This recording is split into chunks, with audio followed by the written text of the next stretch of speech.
you. You're awesome. What an extraordinarily non-finished welcome. Thank you. That was fabulous.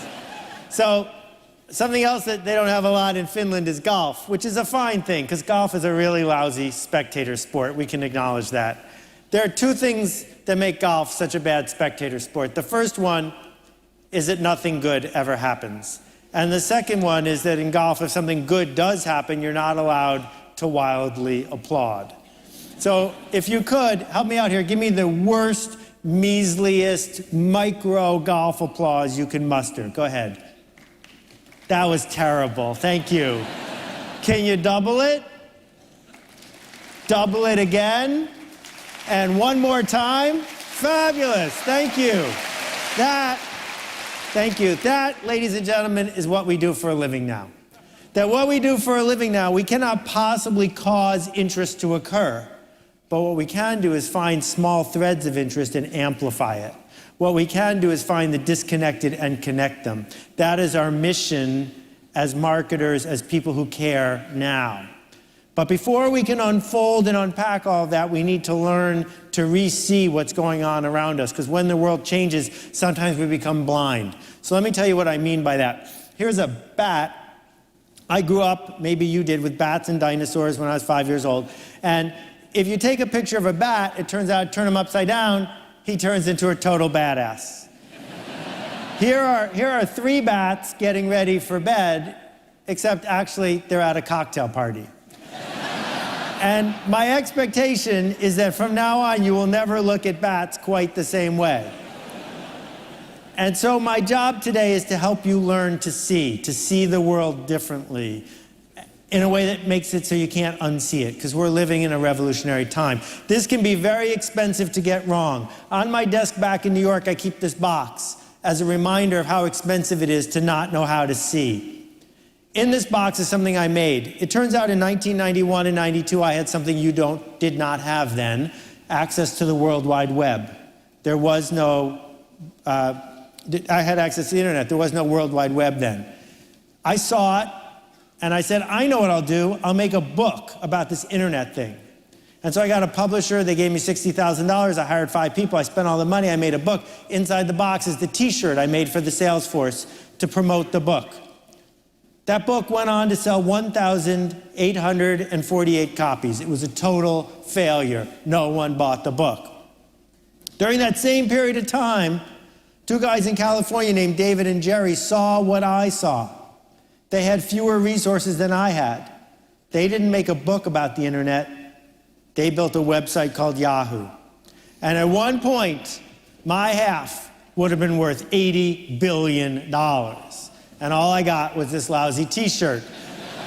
And the reason is simple, because they saw what was possible. I had a cloudy vision because I saw what I knew how to do. They had a blank slate, and they said, what should we do? I said, what do I already know how to make? I didn't see. And the reason I didn't see, the reason you don't see, the reason our companies don't see, is because we've been blinded by success. Does anyone know who this is? Right, Yuri Gagarin, first man in space. What a heroic story. Basically, the Soviets wrapped the guy in tinfoil, shot him into the orbit, he came back alive. It was a miracle. But the astonishing thing about Yuri Gagarin is this. He grew up here in a mud hut with no electricity, no running water, and no lights.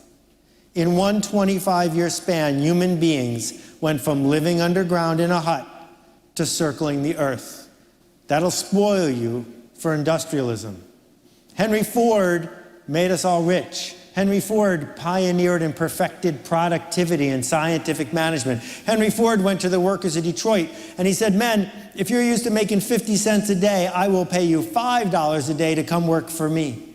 How could he possibly pull that off? How could he afford to give people a 10x raise in one day? The answer is simple, the assembly line.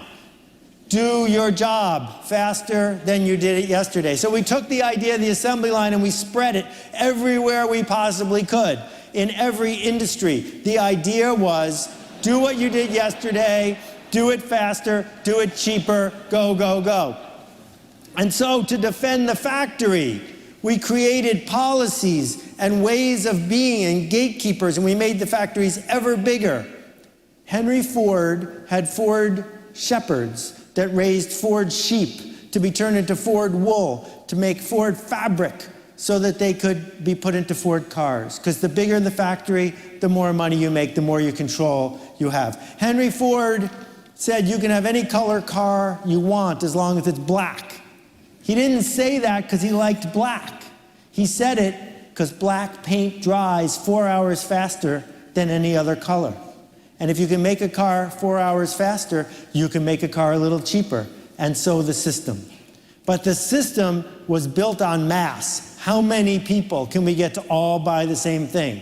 I'm slightly ashamed to say that the two most popular products in American refrigerators were American cheese. We basically named the worst possible flavor of cheese after my country, and Heinz ketchup. Both products made in enormous quantity. Both products marketed to everyone. That's what industrialists need. Sell it to everyone. And that led to this whole idea of marketing. You know, this is Fancy Feast gourmet cat food, a very popular product in the US. Let's be clear. Cat food is not for cats, because if it was, it would come in mouse flavor. Cat food is for the people who buy it. That we tell a story to people that makes them happy to serve it to their cat. So I'm going to talk about marketing today, consumer marketing like this, not cat marketing, and business-to-business marketing, which if you do a Google search means you have to shake the hands of a lot of men wearing suits. Apparently in B2B marketing, we spend a lot of time shaking hands, but the story is still the same. And the story revolves around industrialism, polishing off the edges, figuring out how to do it again and again, make it more reliable, make it a system, do it the way you always do it. So here's the question, delivered with as much pathos as my Finnish will allow me to. When did they industrialize your job? When did they turn what you do from a craft into an assembly line process? Because we've been doing it for a really long time. It turns out what Henry Ford understood is that mass production makes productivity happen. But you know what happens once you get mass production working? That's right, you need mass distribution because you need everyone to be able to buy what you make. Mass distribution requires mass merchants, stores and distributors that sell it in bulk. And you know what mass merchants require from us? Mass marketing. That's why we invented it, to keep the factory happy. How can we reach everyone? How can we get everyone to buy what we make? You want me to tell you the answer? Babies. Whenever possible, run ads with babies in them, no matter what you're selling. It works. And if babies don't work, wrap the babies in saran wrap. It even works with triplets. But sometimes babies aren't the answer, so what advertisers realize is you should use doctors, fake doctors, real doctors, celebrity doctors, doctors of any kind, doctors. It doesn't matter whether you have unfortunate juxtapositions now and then. What matters is this: the person you work for, the shareholders you work for, the people around you keep saying the same four-letter word again and again. And that four-letter word is more. Get me more market share. Get me more customers. Get me more shelf space. We've got a factory. It knows how to do its job. It knows how to make insurance policies. It knows how to make electronic devices. It knows how to make whatever it is we make. It doesn't matter what people want. We want them to want what we have. So you, marketer, take this money and go get me more. Which leads to this: average products for average people, except maybe Pop-Tarts. But the rest of these products are deliberately built to appeal to the masses. Because you know what mass is? By definition, average. If you're going to advertise something to everyone, you better make something everyone wants to buy. If you're going to market someone to everyone, the thinking goes, better market something everyone wants to buy. And this worked beautifully for 70 years. And I'm here with like a whole string of bad news. You ready? Problem number one. This picture's fuzzy. I had a bad cold when I took it. But here's the deal. The blue box in the middle center, that brand manager spent $100 million US interrupting me and my country mates. $100 million on coupons and shelving allowances and TV ads and magazine ads and radio ads. Why? Because that brand manager figured that after seeing all those ads, I'd go buy the product. And once I started taking that pain reliever, I'd keep taking that pain reliever, and she'd earn back her $100 million. Well, you know what I did to those $100 million worth of ads? The same thing everyone else did. I ignored them. And the reason is simple. I don't have a pain reliever problem. I solved my pain reliever problem 20 years ago by buying the generic or the yellow box or the cheap one. Well, this is your challenge. You are busy trying to sell something that solves a problem people don't think they have. And if you're showing up trying to sell something that people don't think they need, they're not going to listen to you. That's a challenge. Number two, if any of you have been listening to all this nonsense and noise and everything else about digital marketing, what you've been told is that consumers now have the attention span of a goldfish. And that what you have to do is, in less than 8 seconds, get your banner point across, get your video point across, noise and noise and noise and noise. Here's the thing. Your customers aren't goldfish. And the idea that we need to make ever more noise in front of ever more people isn't working. Next problem.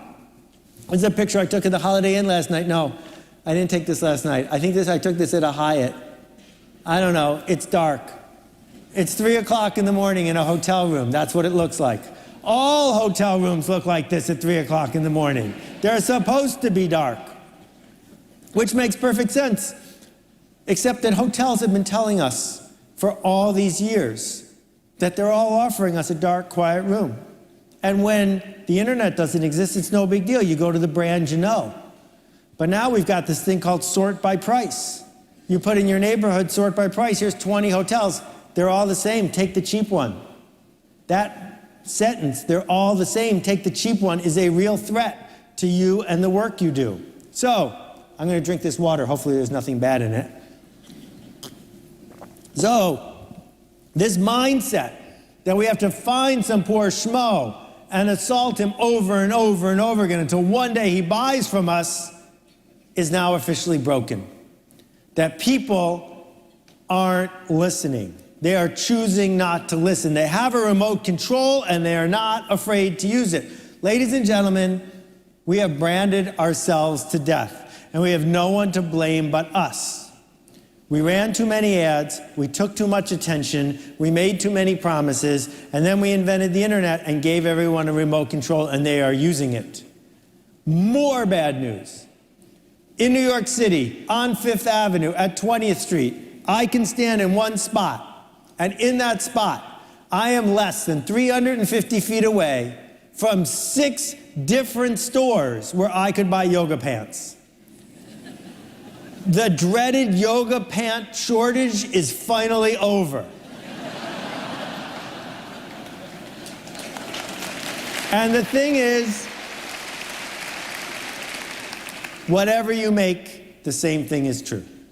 That just down the street is a camera store that will sell me more than 600 different kinds of cameras. And right next door to that is a place where there's thousands of cell phones to choose from. And if I go online, this is how many financial instruments and insurance companies. That's just the beginning of the alphabet. The fact is, too many choices, an infinite number of replaceable choices, which leads to a piece of news that's good news and bad news all rolled into one. Finland is now the center of the universe. It is the center of the universe because instead of being way up north, far away from everywhere, it's one click away from anything. That it used to be that all you had to do was be the best in Helsinki because people couldn't travel very far. But then, bit by bit, the range that we could reach out to keeps getting bigger and bigger and bigger. And now, for anybody, anywhere, if they want you, they'll find you. And if you're the best in the world, they'll buy from you. So that's the good news and the bad news. The good news is everyone is a click away. The bad news is everyone is a click away. So you've got to make the decision about whether you're worth reaching, whether you're worth contacting, whether you're worth buying from. So I just gave you a whole skew of bad news with some little good news thrown in, and you can say, this isn't fair. Who thought this up? I worked really hard to get to where I am right now, and here you are giving me all of this bad news. Who designed this stuff you're talking about? This future is not one where I read the manual for. And I will agree with you that if you want to, you can look at it in a very negative way. But now, 1/4 of the way through, I am done with the bad news. We can take one more deep breath.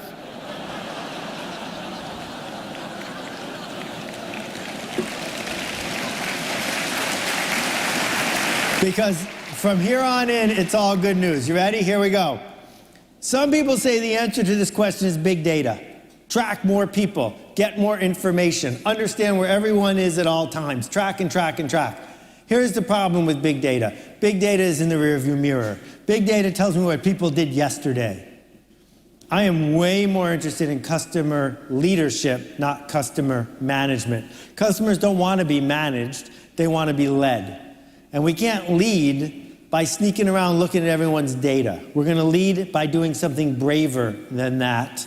And it begins by understanding right here, right now, we are having a revolution. So let me explain what I mean by revolutions. We had the Industrial Revolution. No one was alive for that. Then in the 50s, we had the TV mass media revolution. But right now, we got another one. This is a vinyl record. I don't know if you've ever seen one of these. But I show it to you as an example of what I mean. In 1972, the record industry was perfect. You couldn't help but make money if you were in the record business in 1972. Couple reasons. If I had a record and I liked it a lot, I'd play it enough to wear it out. I'd have to buy another one.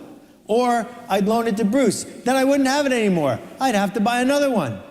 Where would I get another record? I know. There were buildings called record stores filled with things called records. I would drive there and I'd buy hundreds of different items or dozens because the industry was present in that building. Not only that, on my way there, I would turn on the radio in the car. Cars had radios. And what the radio did was do nothing but promote the product I was going to go buy. And there was MTV and Rolling Stone magazine. You get the idea. It was perfect. We all know what happened. In less than 5 years, it went from perfect to impossible. Every record ever recorded available to every human with a smartphone anywhere on earth, anytime they want, for free. More music available to more people than ever before in history. But the music industry is toast, gone. Same thing happened to travel agents. Same thing happened to brokers of all kinds. Same, go down the list. The internet destroys the perfect, and then it enables things that are impossible to occur. That's what revolutions do. They turn things upside down. So the question is not, is this happening? Clearly, this is happening. If you're a radiologist, you should be really nervous. Because a couple years ago, they figured out radiologists don't have to stand next to the x-ray machine. So they would send your x-ray digitally to somewhere who would, for less, read it. And now you should be doubly nervous because it turns out if a computer sees your x-ray, it can read it more accurately than a human. Bad time to be a radiologist. In fact, just about everything we did is going to be done differently. What a chance of a lifetime. What an opportunity to reinvent, to make a difference. So how do you do that? First idea is this. There are two ways to get married, right? The first way to get married is to go on Tinder and swipe right. Over and over and over again, proposing marriage to every single person you swipe. This is a stupid way to get married. The other way to get married is to go on a date. If it goes well, go on another date with that person. Then on the third date, you meet their parents, they meet your parents, you get engaged, right? You wait till the 7th date before you tell them you're out on parole. This method of dating, it worked for me, maybe it worked for you. It's a smart way to get married. So why aren't you dating your prospects? Permission marketing is this idea of connecting to people who want to be connected to, marketing to people who want to be marketed to, delivering anticipated, personal, and relevant messages to people who want to get them. Next big idea. For the first time in history, at scale, we can treat different people differently. Treating different people differently is an extraordinary privilege that has never existed. You grew up knowing what the bell curve was. You went to school, you studied stats. Normal distribution. You know why they call it the normal distribution? Because with 92% significance, people are normal.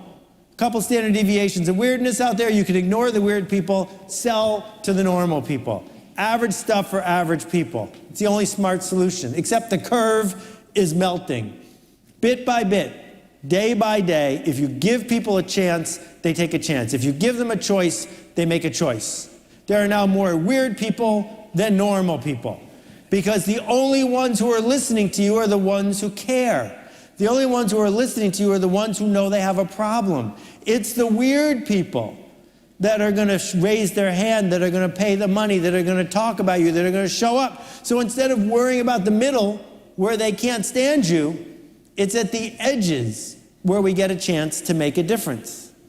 You don't get to tell people what they're interested in. You don't get to change people's narrative. If someone thinks this dress is the wrong color, it's the wrong color. And all the yelling you're going to do isn't going to change what they say. So look at this list of brands, every one of which is about 10 years old, every one of which is building something worth billions of dollars, and every one of which is for weird people. Not one of these brands set out to say, everybody, this is for you. Not one of them. All of them started at the edges. And it's at the edges where we're going to earn the privilege of having people want to talk to us. This is hard news to hear in an engineering-centric culture, where the whole mindset has been, how do we do it right? Not, how do we do it interesting? It turns out that doing it interesting is what makes the weird people show up. You cannot any longer say, you can choose anyone, and we're anyone. Because the fact is, there's another anyone that's a little cheaper than you. There's another anyone that's only one click away. What we must do instead is talk to people differently because they hear us differently. One size fits all is gone forever. The next myth we have to undo is the idea that we are herring, all following the leader. That what we are supposed to do is do what we are told to fit in. That one of the things that is feared in New Haven, Connecticut, and feared in Scandinavia, feared almost everywhere, is someone coming up to you and saying, you know what? You're not as good as you think you are. That we don't want to hear that, so we fit in. So we don't bring our hubris to the table. So we don't raise our hand. So we keep our voice low. We are afraid of being called uppity, of standing out too much. But we live in a new economy now, in a connection economy. And in a connection economy, only hubris is rewarded. Only people who say, over here, because connection is where value is not now, not industrialization. Here's a map of the London subway. Where's the valuable stations? It's obvious where all the lines cross. Here's a map of the internet. Where are the valuable stations? It's obvious where all the lines cross. Where all the lines cross is where value is created. Matt Ridley famously said, no one on earth knows how to make a computer mouse. There's nobody who understands plastics and hardware and software and supply chain and manufacturing and import-export who can make a mouse. We must do it as a team. And it's when teams work together that we create value. So this new economy, this connection economy, what's it based on? Here are some basic principles. The first thing is coordination. You're all here today. None of you were in this room a week ago. None of you will be here next week. Value was created by coordinating our efforts. Number two is trust. There's someone sitting behind you or in front of you, and you trust them enough to talk to them. You trust them enough to be in the room. You don't even know them, but you know that they're fellow travelers. The next idea is permission, which we just talked about. The privilege of delivering messages to people who want to get them. And the fourth element of this economy is sharing ideas. All of us are smarter than any of us. So if you think about what you do all day, how many of these 4 elements are at the heart of what you do? Because the institutions that are growing and the organizations that are profiting are right in the center of that. But here's the surprising part. The surprising part is these 4 principles are based on 2 words, 2 concepts, 2 principles: generosity and art. Generosity, because no one wants to connect to a selfish person. No one wants to connect to an organization that's just taking. And art is what we call it when a human being does something that connects us. When a human being does something that might not work. When a human being says, here, I made this. Art begs for connection. And that's what we seek out. Not the reliable sameness of perfection in Six Sigma, but the art of knowing someone touched it. So before I started ranting, you may have thought what marketing meant is things like likes and clicks and how many people are following you and hype. No, actually marketing is more like what does it cost and what's the story. And actually marketing is what you support and you use. Actually, marketing is now what you make. It is as far from advertising as it can be. What marketing is what is this thing? What is the experience of this service? What are the side effects it leaves behind? What does it mean to be associated with this? Let me crystallize this in the simplest way I can. Here's the question. The first person with a fax machine, what exactly did he do with it? I'll let you think about that for a second. You can't use a fax machine by yourself. Built into the fax machine is the engine of the marketing of the fax machine. As soon as you got one, you know what you did? You told everyone else you knew to go get one, so your fax machine would work better, right? That's built into Twitter and Facebook and everything else that's based on community. Bob Metcalfe, he's not shy, coined Metcalfe's Law. And Metcalfe's Law says the value of any network is the square of the power of the people on the network. So we are now in the business of building networks, not in the business of building widgets, because widgets are cheap and easy to make. Networks last a long time and they're hard to build. Next big idea. My wife has transportation narcolepsy, which is a fictional disease she got shortly after we got married. This disease causes her to fall asleep on any moving vehicle, unless there's a good movie on the plane. That's how I know it's fictional. Anyway, 15 years ago, we planned a trip to France, and we missed a flight, and we missed another flight and a connection, and it ended up taking about 17 hours. And for 17 hours, my kids have been making a ruckus. And for 17 hours, my wife has been asleep. So we're driving through this pasture in France. It's a beautiful sunny day, and it's, cows and all that other stuff. And I noticed in the back seat, it's finally quiet. And I go, phew, the kids are asleep. And then I look in the rearview mirror, they're not asleep, they're staring out the window at this perfect specimen of a cow for about 3 seconds. And then they went back to making a ruckus. You know why? Because cows are boring. Even in Finland, cows are boring. Seeing 1 cow, 5 cows, 10 cows, they're all the same. We don't need to see more cows. But what if it had been a purple cow? That was a special effect. I'll do it slowly. What if it had been a purple cow? If it had been a purple cow, I'll tell you what would have happened. I would have pulled over. My wife would have woken up. What's going on? She would have got on the phone, called people back home, told them she was looking at a purple cow. I would have taken pictures to prove that I'd seen a purple cow. And my kids would have ignored me as usual, opened the door, run across the street, jumped over the fence, and rubbed the cow. So that when they went to show and tell in 2 weeks, they could tell people they'd seen and touched a purple cow. You know what a purple cow is? Only one thing, remarkable. And remarkable means worth making a remark about. It is not up to you. It's up to us about whether we're going to remark about what you made. And if we remark about what you made, you know what happens? The spam filters all go away. The remote controls don't matter. The word spreads. The network builds. You gain trust and connection. So, how much time are you spending making something worth talking about? as opposed to meeting spec. You have been to this meeting where the sales guy says, whoa, we just need to lower our price because if we're the cheapest, we'll be able to grow. Fortunately, the CFO speaks up and she says, don't do that, that's a race to the bottom. And the problem with a race to the bottom is we might win. Worse, we might come in second. That doesn't help. So some wise guy says, all right, let's raise the price a few bucks. Because if we raise the price a few bucks, our margins will go up. But the head of marketing says, can't do that. Our customers aren't stupid. They're not going to pay extra for the same thing. The only option is to be the only one. When you are the only one, people will cross the street. People will wait in line. People will proudly talk about what they bought from you. The price isn't the point. But how can you possibly be the only one? The answer is we must go back to understand how the legend of Icarus, the myth of Icarus, got under our skin. You may have heard it. Daedalus and Icarus, banished to an island.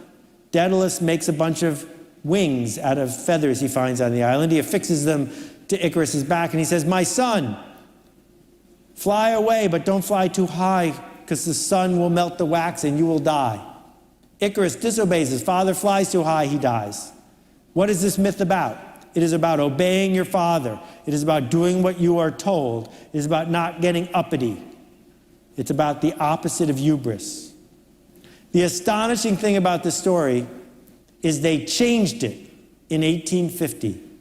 If you look in the library and look in the old books, that's not what the myth used to say. What it used to say is all of what I just told you, plus the following sentence. More important, my son, do not fly too low, because if you fly too low, the mist and the waves will weigh down your wings and you will surely perish. They took that part out. And the reason they took it out is because they want us to obey. They want us to fit in. They want us to do what we're told because that's what makes the industrial economy work. We live in a culture where this is a real sign. Who else's risk are you supposed to play at exactly? That what we need to do as leaders is bring grit to our job. The grit to say, no, we're not going to do that. The grit to say, no, that's not good enough. The grit to be willing to fall and skin our knee and get up and do it again. That is the hard part of our job. A bunch of scientists averaged a bunch of JPEGs, and they said, this is what the average person in each country looks like. What they didn't say is this: average isn't beautiful. Average is merely average. We don't need average. We need beautiful. We need alive, bubbling, unpredictable, growing, real, viral, something worth discussing. The Japanese have a wonderful term, kamiwaza. Kamiwaza means godlike, myth-like, the way the gods would do it.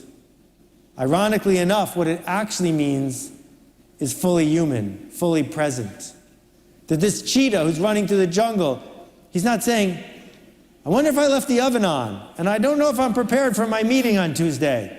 No, he's full cheetah, fully present. When George Nakashima designed new kinds of furniture that changed the way some people thought, he didn't have a focus group.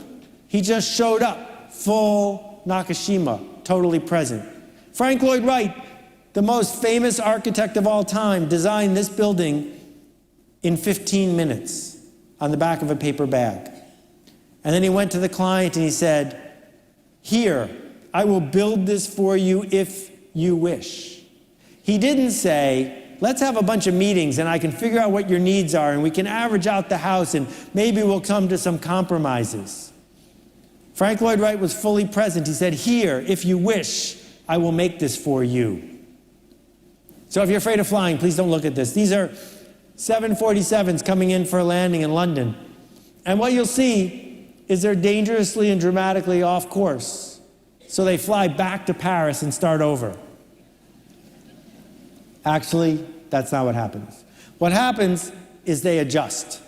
That every plane you have ever been on has been off course from the moment it took off. And the pilot adjusts the whole way. The pilot adjusts. And I'm telling you today, the cost of adjusting is lower than it has ever been before.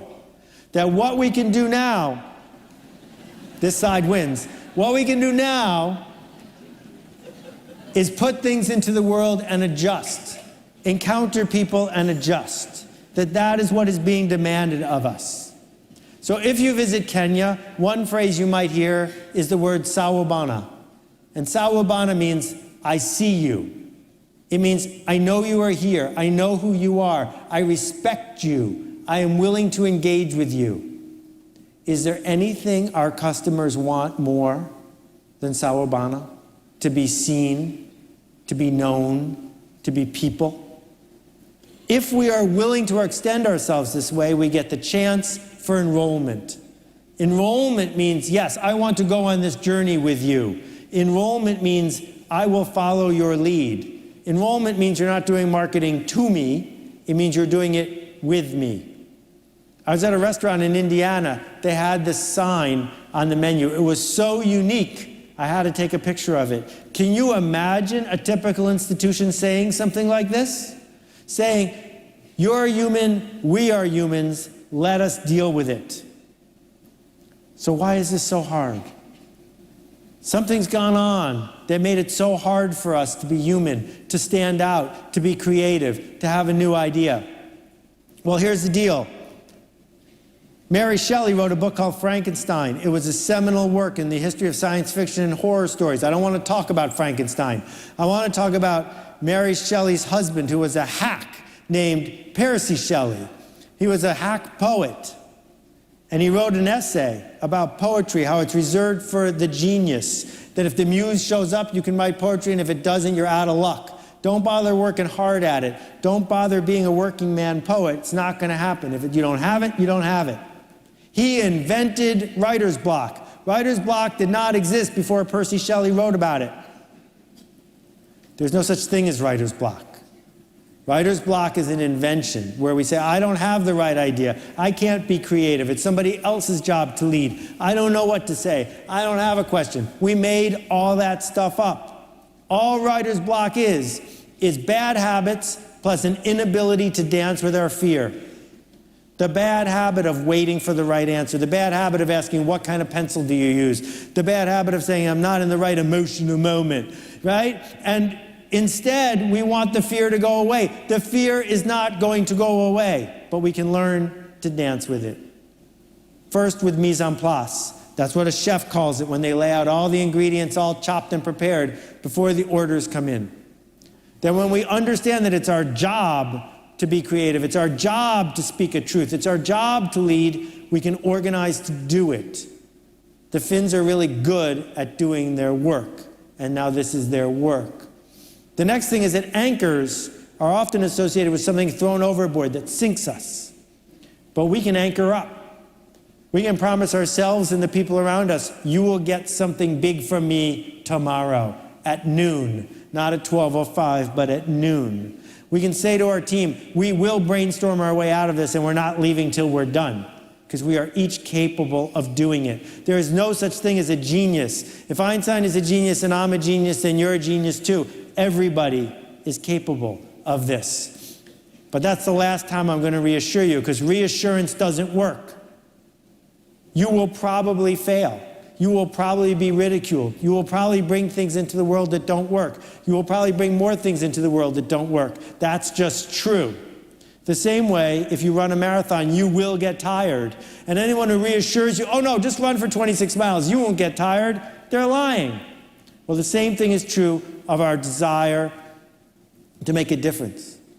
So if you say to me, I'd like to do this, but I don't have enough good ideas, I'm going to say back to you, then you need more bad ideas. Because if you show me your list of bad ideas, I'm betting some good ones will have snuck in. That our problem, your problem, is you don't have enough bad ideas. You're waiting for perfect, and it's getting in the way of you being extraordinary. We used to live in an economy based on scarcity. There's still too much scarcity, scarce respect, scarce water, scarce resources. I'm not talking about that. But in terms of choices, we've now entered an economy based on abundance. An unlimited number of people to follow, an unlimited number of people to connect with. And if you're walking around with a scarcity mindset, we're going to ignore you. If you show up and say, I don't have that much in my box, and if I give it to you, I won't have it anymore, we're going to ignore you. But if you show up and say, I don't have that much in this box, but if I give it to you, we'll both have it, that's a home run. Because then the idea spread. Which leads to this next big idea, invented by Charlton Heston 5,000 years ago, the idea of tribes. A tribe is a group of people connected by a culture, an idea, a costume, a leader, a goal. These tribes are everywhere around us, but there only used to be 3 in our lives. A spiritual tribe, if you're from New Jersey, a work tribe, and a community tribe. But now, you've got the Red Hat ladies getting together in 500 cities around the world over lunch, having some martinis and getting uppity. You got the Red Hat guys who pay $15,000 to go to Hawaii to compete in the Ironman triathlon, a race they know they're going to lose. So why do they go? They don't have water in Finland. They don't have bicycles. They go because the other Red Hat guys are there. And that's worth it. Or these Red Hat guys, they train all year round in Portland for the big day. The training is what makes them satisfied. Or these fans in their white hats, or these fans with their special greetings. The fact is, for 50 years, people have been part of a tribe that now has its own language, not because they're getting paid to do it, but because it's part of who they are. It's something they want to do. All right, I know you're not a competitive group, but let's time you doing this. Go ahead.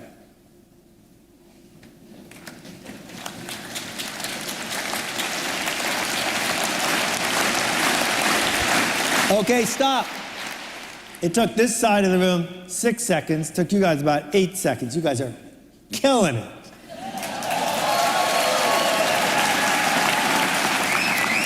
Here's the question. How did you know at which rhythm to clap? You guys have a fast cadence. You guys have a slow cadence. But you figured it out. One group, I won't say in which country, took 29 seconds to do this. I was sweating bullets. But every group I've ever asked to do this experiment has pulled it off. I made no eye contact. I didn't say, everybody, follow me.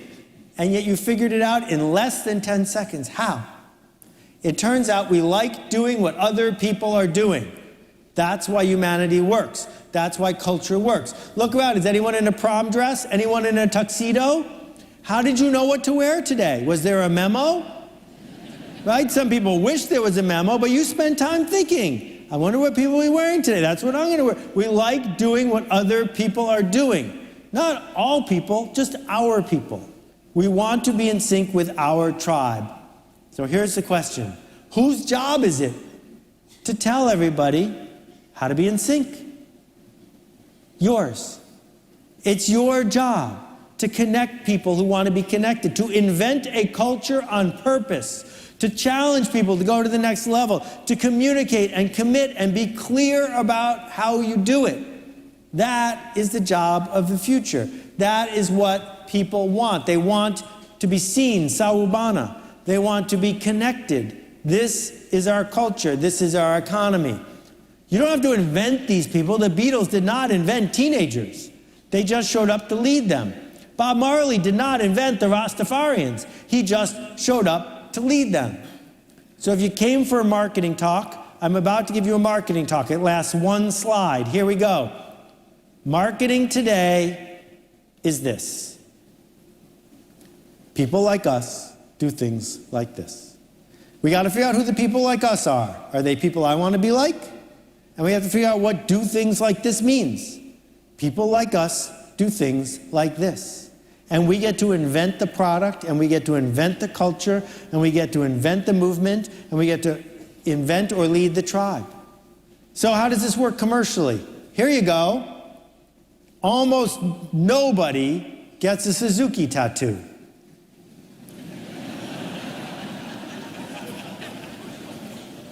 This is not an accident. This was done on purpose. They made a motorcycle that made a movement, that made a tribe, that allowed people who wanted to express something to express it. Is a Harley the most efficient way to get from here to there? No. Is it the best way for a certain group of people to say, this is who I am? Of course. Or consider a walkathon, which nonprofits in the US run all the time. Walkathons don't raise that much money, but that's okay, because I look to my left and I look to my right and I say, these are people like me. And then I become a dedicated volunteer, and then I give more money. People like us do things like this. But in the face of this, if you're being honest, you're saying to yourself, I could never do this. I'm not in charge. I don't have a budget. I don't have the authority. My boss won't let me. Well, I want to tell you a tragic story with an interesting ending. In the United States, until recently, 4 million dogs and cats were killed every year by the SPCA and the Humane Society. These institutions collected stray dogs and cats and killed them, usually within 24 hours, 4 million a year. My friend Nathan Winograd went to work at the San Francisco SPCA. He saw this happening, he could not abide it. He went to the city council, they said, we're not going to change the law. So he went to the people of San Francisco and asked for help. Not all the people, just the weird ones. Not all the weird ones, just a subset. People who could be enrolled in this journey. He earned permission to talk to them. In less than 100 days, Nathan Winograd had enough money, but more important, enough volunteers, that not one healthy dog or cat has been killed in San Francisco since that day. And you say, well, that's easy. It's San Francisco. Well, he left there and he went to Tompkins County, New York, where again, he had no budget and no authority, and he did it again. And then he went to Raleigh-Durham, North Carolina, with no budget, no authority, and he did it again. And then he went to Reno, Nevada, and he did it again. One person started a movement that has spread around the world. No fancy factory, not with hundreds of employees, because one person was able to model behavior and say to the weird people, follow me. But of course, you went to school. And at school, they said, do what you're told. Quick little experiment, please. Raise your right hand as high as you can. Raise it higher. What's that about? The instructions were really clear, but everyone held back.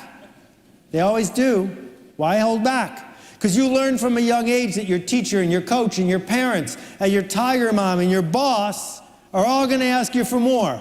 They're going to keep asking you for more. Industrialists always ask for more. So you better hold a little bit back, right? I missed the slide. You better hold a little bit back.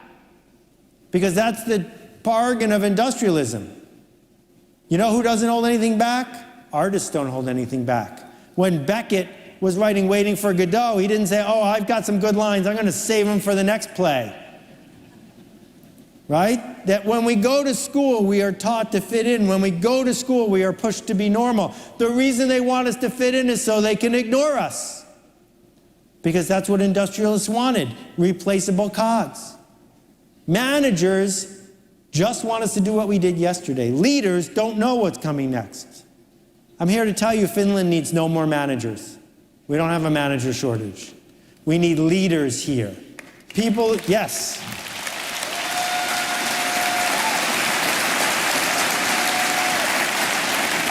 And you are in this room, and that is what this is actually a talk about. It's not a talk about marketing, because marketing and leadership are now intricately related. That for 1 million years, the way humans fed ourselves was by hunting. Only 10,000 years ago was farming invented. That's how new it is. And only 300 years ago did we invent jobs. The idea that you would go to someone and say, tell me what to do and give me money, brand new. In Helsinki in 1700, the unemployment rate was 0, because there were no jobs.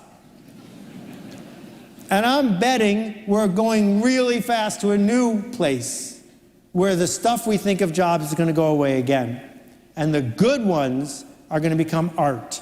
So give me a couple minutes to explain what I mean by art. Yes, Nudes Descending a Staircase, art. Pablo Picasso, art. Jackson Pollock, art. These are paintings, but they are art. But to understand the distinction, realize that Jackson Pollock had a brother. You never heard of him. Charles Pollock. He was a painter, not an artist. He copied Thomas Hart Benton, his teacher, over and over again. No one needed a copy. What we needed was art. Art has nothing to do with painting. Joseph Beuys in Germany made art with felt. William Shakespeare in England made art with words. But to put a really fine point on it, In 1917, Marcel Duchamp put this upside-down urinal in an art exhibit, and he caused a riot. This was art. The second person to install a urinal in an art museum was a plumber. And that's the decision. Do you want to sign up for plumbing? In November, I went to China, right outside Shenzhen, where they make all the smartphones now. I visited a village called Dafan. In Dafan, they make all the oil paintings. 1/3 of all the oil paintings in the world painted over and over and over again as fast as they can. You can buy the Mona Lisa in Dafan for $29. But it's not the Mona Lisa, and it's not worth $29. It's a copy. Why would anyone buy it? It's not worth it. That this idea of merely copying, that's not what we do. If I asked you at the end of your best day of work last month, what was your best day about? Your best work, what's it for? I hope we can agree that what you actually do for a living is make change happen. You change people's minds. You change processes. You change designs. That making change happen is our job. And change has an ugly brother. His name is tension. The tension of it might not work. The tension of I might get in trouble. The tension of I might be wrong. You can't have change without tension. And this works all over the world. This is a friend of mine, a woman named Lucy. Lucy has 1.5 acres in the fertile valley of Kenya. Her neighbors on every side have 1.5 acres.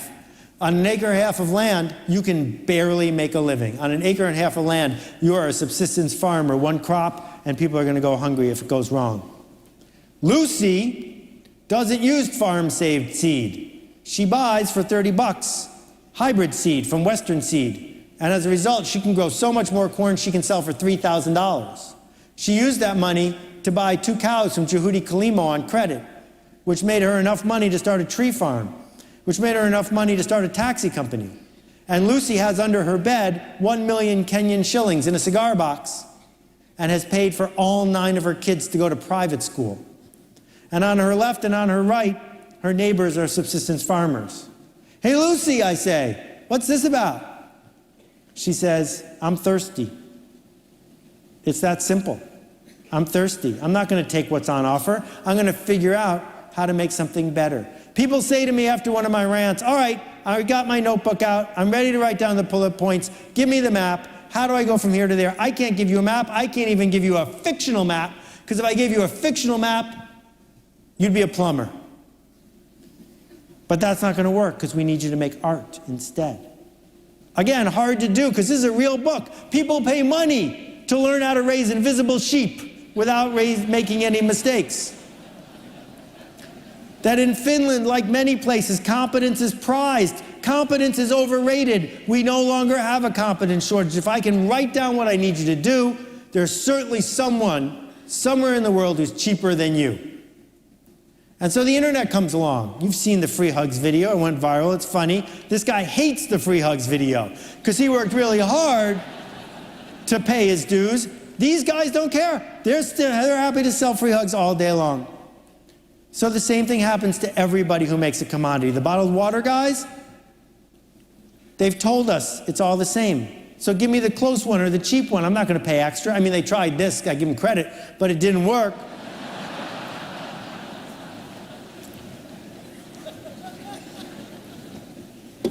No, folks, the answer is simple. It's kryptonite. The reason Superman works, the reason Superman is interesting is because it might not work, because kryptonite might show up, because it's not perfect, because it's real. As Kurt Vonnegut said, we got to go right to the edge. Grow wings on the way down. It's the only way we're going to be able to learn to fly. Yes, if you want to sing, sing. If you want to dance, dance. The internet gives you a microphone. Everyone can use it. Right? Every one of you is blogging every day, of course.